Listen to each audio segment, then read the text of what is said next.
Assalamualaikum warahmatullahi wabarakatuh. Bapak dan Ibu, selamat datang kembali di channel saya, Adi Edukasi Channel.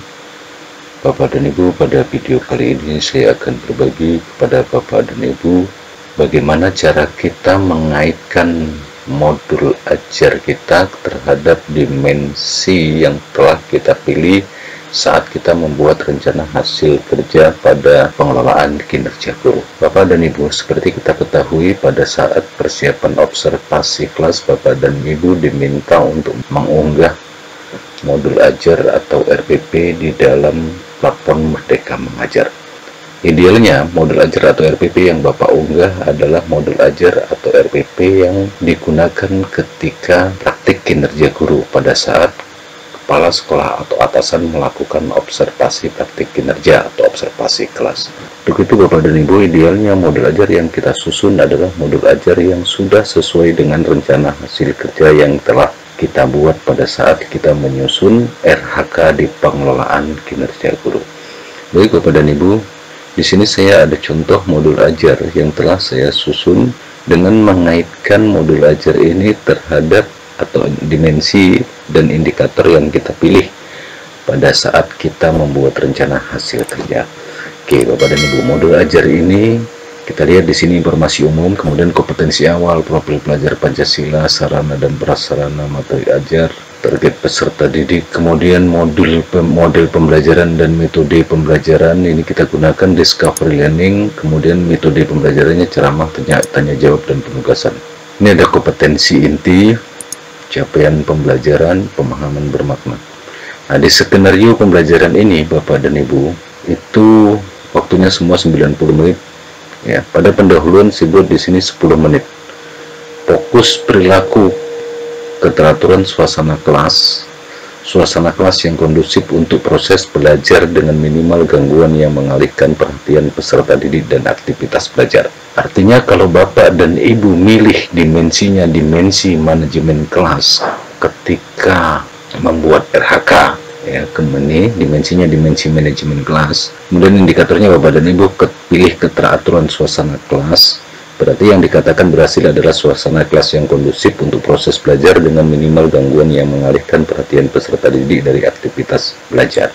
Kemudian kita lihat di sini Bapak dan Ibu, apa-apa aja isi daripada skenario pembelajaran. Ya, pertama pendahuluan tadi, fokus perilaku adalah keteraturan suasana kelas. Kemudian di sini Bapak dan Ibu, saya buat guru sebelum menyampaikan pembelajarannya membuat kesepakatan kelas dulu.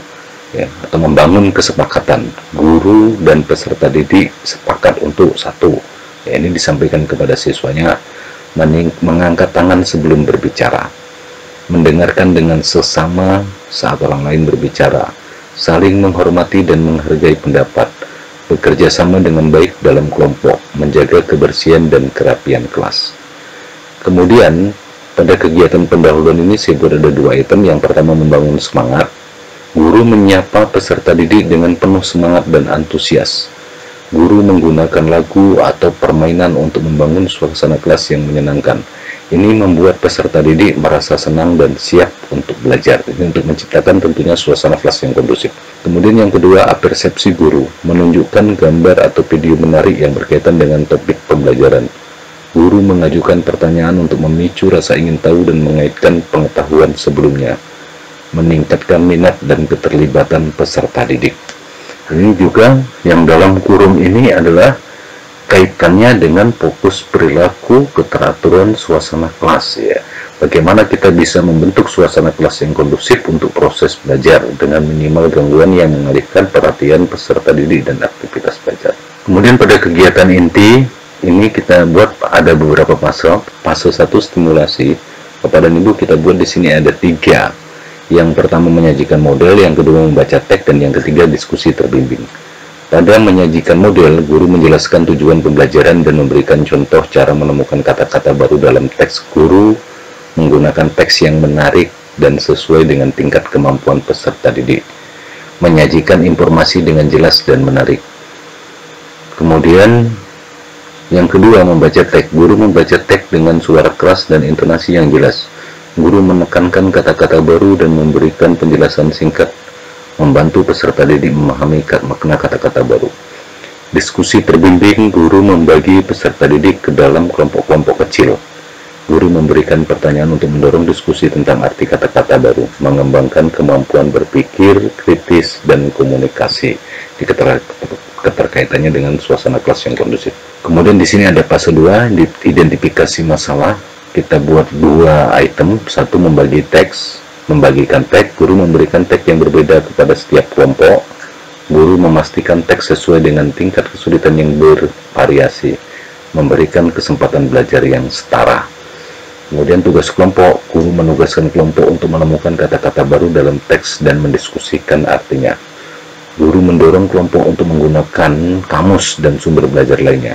Dalam kurungnya, mendorong eksplorasi dan penemuan mandiri. Kemudian yang fase 3, pengumpulan data. Ya. Ini di sini dalam kaitannya dengan keteraturan suasana kelas adalah membantu peserta didik memahami tugas dengan jelas. Kemudian analisis teks, menerapkan pengetahuan dan keterampilan yang baru dipelajari.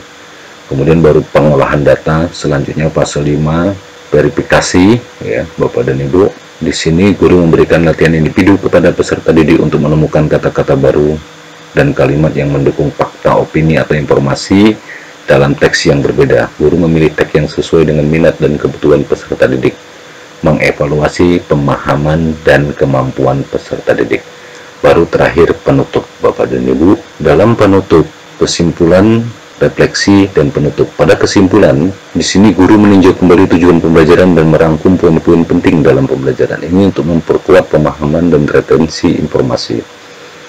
Kemudian pada refleksi, guru memberikan refleksi pembelajaran kepada peserta didik. Guru menanyakan kepada peserta didik tentang apa yang mereka pelajari dan bagaimana mereka dapat menerapkannya dalam kehidupan nyata.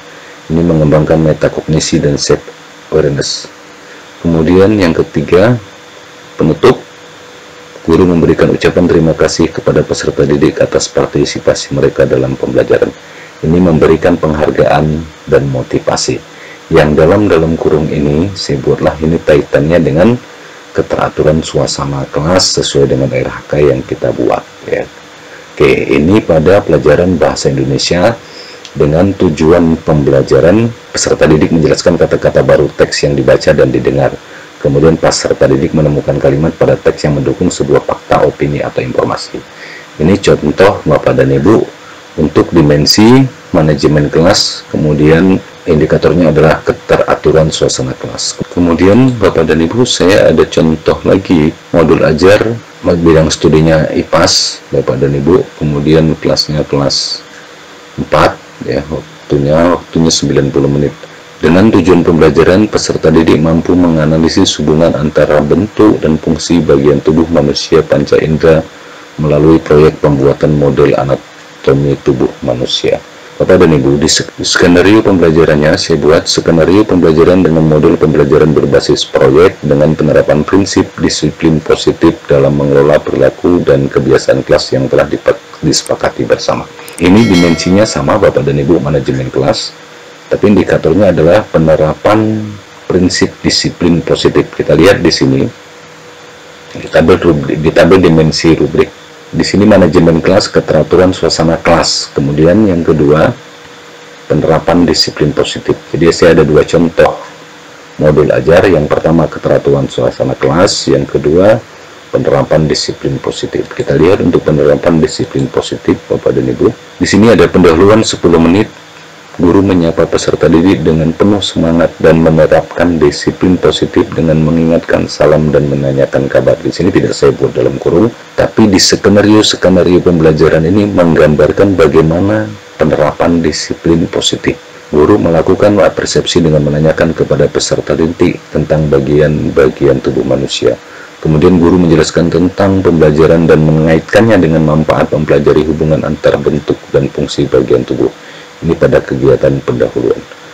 Kemudian ini kegiatan inti Bapak dan Ibu, ada ceramah, diskusi, ya. Kemudian di sini ada praktik percobaan, ada penutup. Kemudian di sini Bapak dan Ibu ada sebuah guru memberikan umpan balik dan saran kepada peserta didik. Catatan, guru harus secara konsisten menerapkan prinsip disiplin positif dalam mengelola perilaku dan kebiasaan kelas yang telah disepakati bersama, serta memberikan umpan balik yang konstruktif terhadap perilaku peserta didik. Penguatan positif terhadap perilaku yang diinginkan juga harus diberikan secara konsisten, sementara koreksi atau sanksi harus diberikan jika ada perilaku yang tidak sesuai dengan aturan kelas. Oke, Bapak dan Ibu, ini adalah 2 contoh dari modul ajar yang saya buat yang kita kaitkan dengan dimensi yang kita pilih saat kita menyusun rencana hasil kerja, yaitu dimensinya 1, dimensi manajemen kelas, tapi indikatornya saya pilih keteraturan suasana kelas dan penerapan disiplin positif. Untuk modul ajar pada pelajaran bahasa Indonesia keteraturan suasana kelas, sedangkan untuk IPA penerapan disiplin positif. Oke Bapak dan Ibu, mungkin ada perbedaan pada modul ajar yang saya buat yang dikaitkan dengan penerapan disiplin positif dan keteraturan suasana kelas. Tetapi intinya Bapak dan Ibu, bagaimana kita membuat skenario pembelajaran yang sesuai dengan indikator dari dimensi yang kita pilih dalam menyusun RHK. Yang di situ misalnya penerapan disiplin positif, di sini guru menjelaskan secara singkat tentang bagian tubuh manusia seperti kepala, badan, tangan, kaki dan lain-lain. Bagaimana ini kita jadikan pembelajaran ini dikaitkan dengan penerapan disiplin positif. Ya. Oke, Bapak dan Ibu, mungkin ini yang bisa saya sampaikan. Bapak dan Ibu, ini sekedar contoh. Silakan Bapak dan Ibu. Oke Bapak dan Ibu, ini sekedar contoh. Bapak dan Ibu boleh berbeda pendapat terkait ini, tapi kalau Bapak dan Ibu ingin ini menjadikan referensi, tentunya saya sangat senang. Bapak dan Ibu, terima kasih telah menyimak video saya. Mudah-mudahan bermanfaat. Semangat belajar, semangat berbagi. Jangan lupa untuk selalu bersyukur. Wabillahi taufiq wal hidayah. Wassalamualaikum warahmatullahi wabarakatuh.